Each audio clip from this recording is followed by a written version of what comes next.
ناظرین، پہلی جنگ عظیم جو کہ ایک عالمی تصادم تھا 1914 سے 1918 تک جاری رہا۔ اس میں دنیا کے بہت سے ممالک شامل تھے اور اس کے نتیجے میں لاکھوں لوگ مارے گئے۔ سب سے پہلے ہم یہ جانتے ہیں کہ پہلی جنگ عظیم کی وجوہات کیا تھیں۔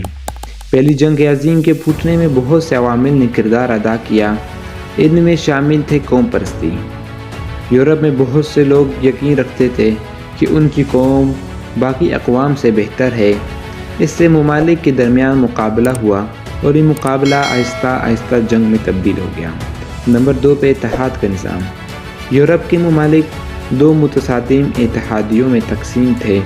اس کا مطلب یہ تھا کہ اگر کوئی ملک جنگ میں چلا گیا تو اس کے اتحادیوں کے ساتھ شامل ہونا ہوگا۔ ناظرین، ابھی ہم یہ جانتے ہیں کہ پہلی جنگ عظیم کے اہم واقعات کیا تھے۔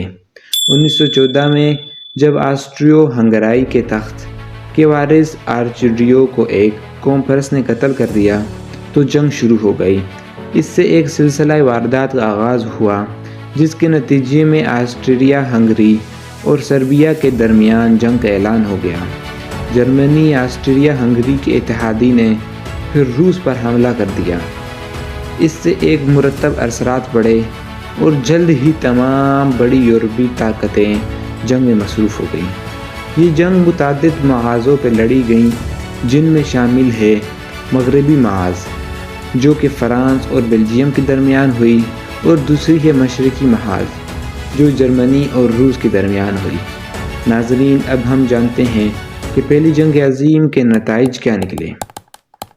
پہلی جنگ عظیم جو کہ ایک تباہ کن تصادم تھا، اس کے نتیجے میں لاکھوں افراد ہلاک ہوئے اور اس کا بہت برا اثر دنیا پہ پڑا۔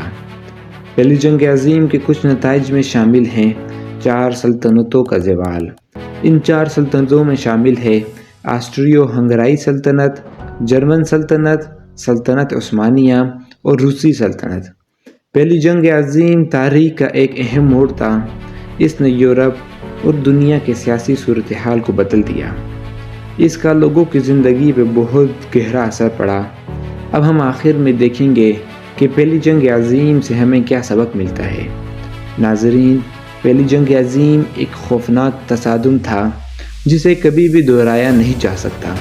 اس جنگ سے ہمیں یہ سبق ملتا ہے کہ جنگ سے نہ صرف کسی چیز کا حل نہیں نکالا جا سکتا بلکہ اس سے انسانوں، جانوروں اور پودوں کو بھی نقصان پہنچتا ہے۔ مجھے امید ہے اس ویڈیو سے آپ کو پہلی جنگ عظیم کے بارے میں بہت سی مدد ملی ہوگی۔ اگر آپ کا بھی کوئی سوال ہو تو کمنٹ میں ضرور پوچھیے گا۔